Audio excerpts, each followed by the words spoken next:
이번 주가 이벤트 주간인데요. 하나둘씩 그 이벤트가 공개가 되고 있습니다. 증시의 상승을 뒷받침할 만한 그런 긍정적인 재료들이 더 늘어나고 있는 모습인데요. 간밤에 CPI 발표됐는데 시장 예상치에 부합했습니다. 미증시 강한 상승 움직임을 나타냈고요.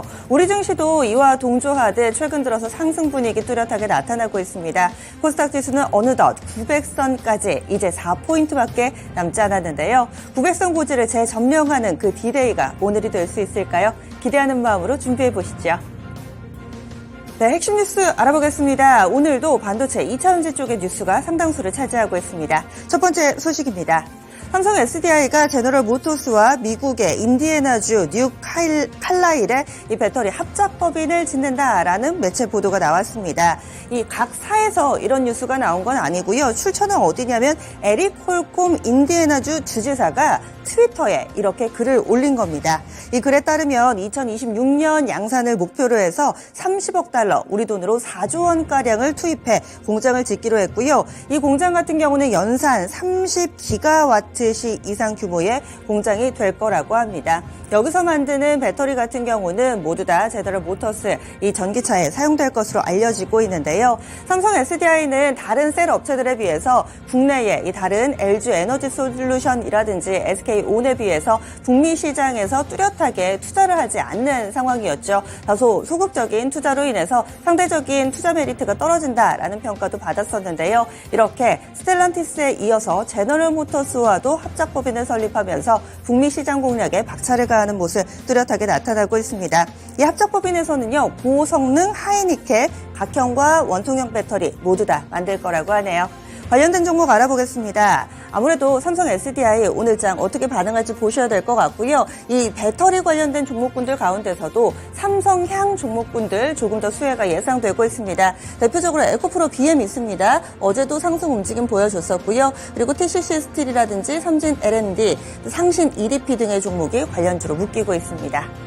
다음 두 번째 소식 넘어가겠습니다. 역시나 2차전지 섹터에서 조금 더 집중할 만한 그런 뉴스입니다. 전고체 배터리 된다 안 된다 아직까지는 좀 갑론을박이 있습니다. 그런데 전고체 배터리에 사활을 걸고 있는 전기차 업체가 있죠. 바로 도요타입니다. 도요타 같은 경우는 이 전고체 배터리와 관련해서 이미 특허를 1000개 정도 보유를 하고 있는 상황인데요. 도요타에서 만든 이 EV 자동차 2027년에 전고체 배터리를 탑재한 전기차 투입 계획을 밝히고 나섰습니다. 이번에 이 배터리, 전고체 배터리가 적용하게 될 경우에는 충전 시간도 짧고요. 주행 거리를 늘릴 수 있게 돼서 획기적인 2차전지 배터리가 되지 않을까라고 기대를 모으고 있습니다. 하지만 현재는 전해 액체 상태에서 이것을 고체 상태로 옮기는 게 상당히 대단한 기술이 적용되고 뿐만 아니라 현재 전기차를 만드는 공정, 2차전지 배터리를 만드는 공정 역시도 많은 비용이 투입돼서 바꿔야 하기 때문에 이 과정이 순탄치는 않을 거다라는 것이 시각이고요. 또 2차전지 전체적인 업계에서는 2030년쯤이나 돼야 이 전고체 배터리가 상용화되지 않을까라고 목소리를 내고 있습니다. 그런데 이 도요타 같은 경우는 이것보다도 조금 빠른 2027년에 전고체 배터리를 탑재한 전기차 투입 계획을 밝히고 있습니다. 앞서서 2020년에 여름이었죠. 세계 최초로 전고체 배터리를 탑재한 차량 시험 중에 주행을 이미 한 바 있습니다. 계속해서 전고체 배터리 탑재와 관련해서 기술력을 키우고 있는 상황이고요.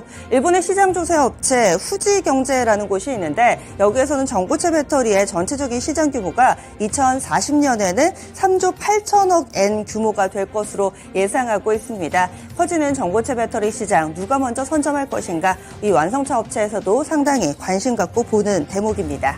관련된 종목 정리하겠습니다. 어제도 이수 스페셜티 케미칼 주가가 대단했었죠. 상한가로 거래를 마쳤는데요. 그 밖에 이 전고체 배터리 관련된 종목군들 전체적으로 훈풍을 받을 수 있을지 오늘장 체크포인트 되겠습니다. 석땡AT도 어제는 17% 정도 오름세 나타냈지만 한동화성이나 CIS 같은 경우는 다소 쉬어가는 모습을 보여주면서 전고체 배터리 관련주 내에서도 다소 좀 순환매 양상이 나타나고 있는데요. 전반적으로 오를 수 있을지 아니면 선별적인 강세 움직임이 나타날지 이 뉴스 점검해봤습니다.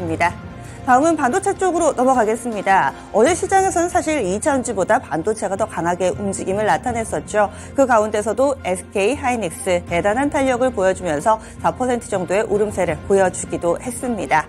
SK 하이닉스 기술력을 한 차례 더 높이 평가받는 그런 계기가 간밤에 보도를 통해서 전해지고 있는데요.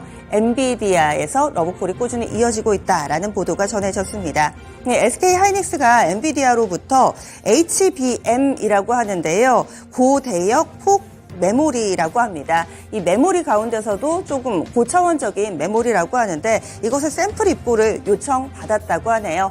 HBM이라는 걸 조금 더 자세하게 알려드리면은요. 여러 개의 D램을 수직으로 연결해서 기존의 D램보다 데이터 처리 속도를 혁신적으로 끌어올린 배터리라고 합니다. 따라서 앞으로 AI가 좀 더 활성화된다면은 이런 고성능 메모리 반도체가 분명히 더 수요가 증가할 거고요. 이에 따라서 SK 하이닉스에서 만들어 놓은 HBM이 이 엔비디아에 쓰인다면 엔비디아가 현재 이 AI 반도체라든지 이 고성능 컴퓨팅 관련해서는 거의 시장 점유율 90%를 차지하고 있어서 엔비디아의 손을 누가 잡을지가 관건입니다. 이런 상황 속에서 엔비디아의 샘플 요청이 상당히 의미 있는 것이다 라고 시장에서는 평가하고 있습니다.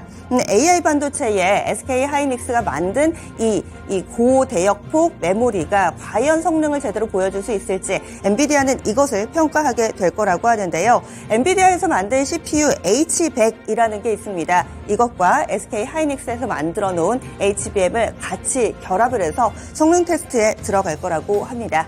SK 하이닉스는 이 반도체 내년 상반기 양산을 목표로 하고 있는 상황인데요. SK 하이닉스가 AI 반도체 시장에서도 조금 더 공고히 입지를 다질 수 있을지 기대를 모으고 있습니다.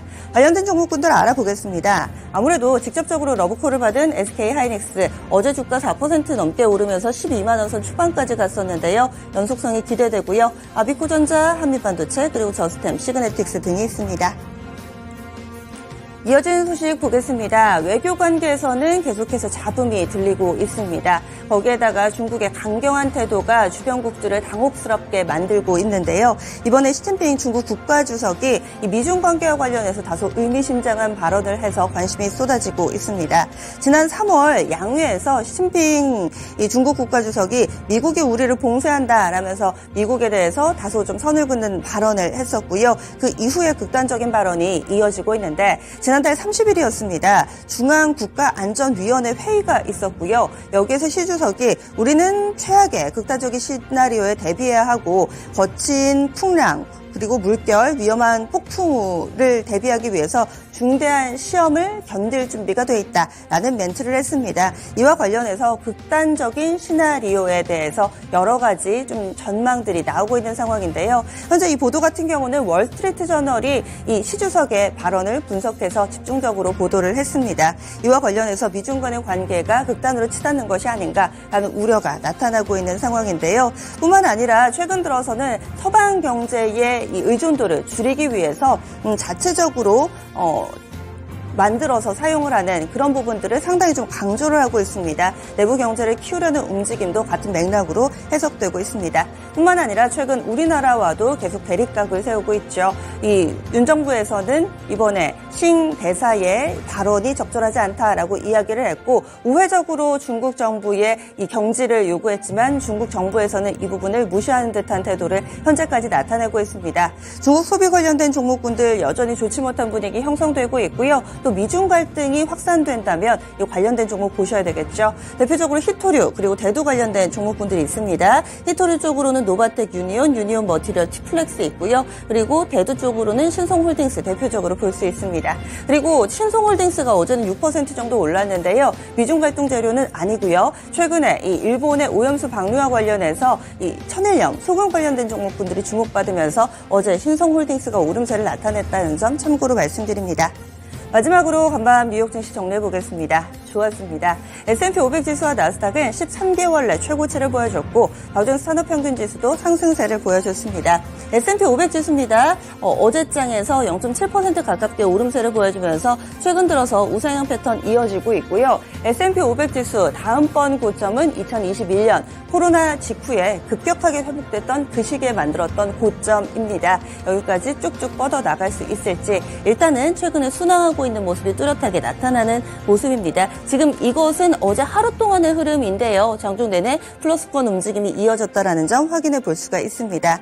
뿐만 아니라 이 지수, 현재 S&P 500이나 나스닥 지수 같은 경우는 13개월 만에 최고치를 나타내고 있고 그 배경으로는 CPI를 들 수 있습니다. 많은 이들이 주목하고 있었던 미국의 소비자 물가지수 발표가 됐고요. 5월의 CPI 전년 대비로 4%, 전월 대비로 0.1% 상승하면서 시장 예상치에 부합했습니다. 참고로 4월 같은 경우는 4.9% 전년 대비 상승을 했기 때문에 이 물가 상승세도 약간은 꺾였다라고 해석이 되며 이번 바로 이어지는 FOMC에서 금리 동결이 더욱더 유력시되고 있는 상황입니다.